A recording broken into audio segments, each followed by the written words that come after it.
A hearty congratulations to you, our champions.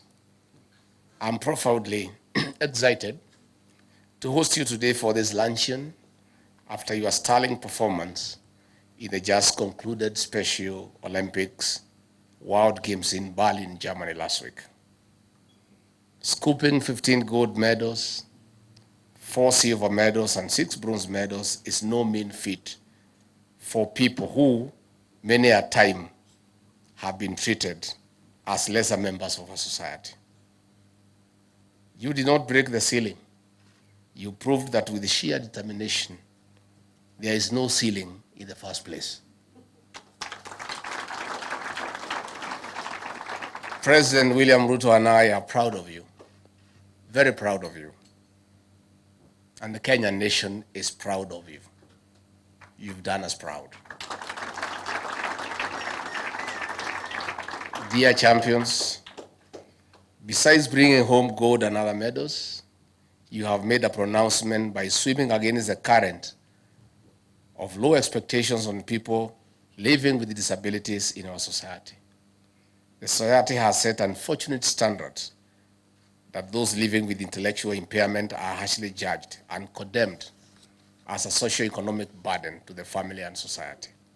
In some cases, such children are segregated and detained in squalor conditions to await their fate. They are perceived to be of meaningless contribution to the community. This is a perception that has been perpetuated from old days when such children were abandoned. Our champions, Kenya is one of the most progressive democracies in law and jurisprudence in Africa and the world. Our constitution defines and acknowledges people living with disabilities. The supreme law further directs inclusion in opportunities for full realization of their potential. Since 2010, we have made milestones in empowering people who are able differently in government opportunities in various sectors. We also acknowledge that there are various barriers perpetuating retrogressive perceptions about people who are able differently. For instance, Section 146 of the Penal Code uses demeaning, discriminative, and abusive language against people living with mental disabilities, such as referring to them as imbeciles and idiots. This is not only offending and repugnant to the Constitution of Kenya, but also to the Universal Declaration of Human Rights and other regional and international human rights instruments, which recognize all human beings with full rights and dignity. Dear champions, such language cements patronizing attitudes and perceptions against these venerable yet very important members of our society. Cultivating such environment at social places denies them the opportunity to live fruitfully. We acknowledge members of the civil society, such as the Coalition of Violence Against Women, which has highlighted this concern through a court petition. This unsuitable language was imported from the Colonial Penal Code in 1963. In the miscellaneous amendment bill before Parliament, we'll work with the members of the National Assembly to ensure that such offending and repugnant sections of the law are aligned to today's reality.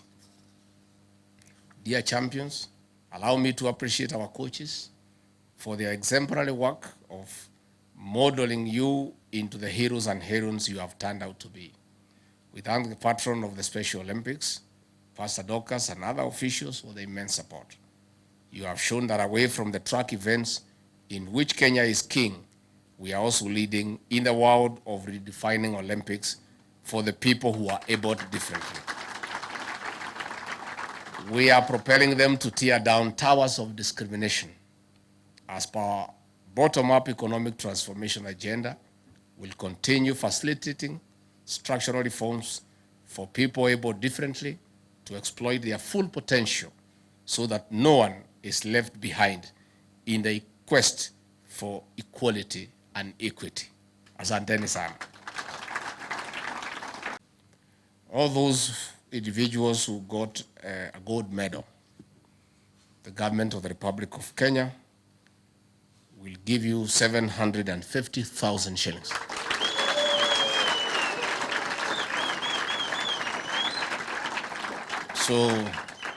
So those 10 individuals will carry 7.5 million. For each team that won a gold medal, the team will carry 100,000. So that is another 500,000 for the 5 teams. For those who won a silver medal, the individual medalists will carry 500,000 shillings. And the team that won silver will get 75,000 shillings. For those who won bronze medals, the individual bronze medalists will carry 300,000 shillings. And the team that won bronze will get 50,000. So in total, the government will give you 10,200,000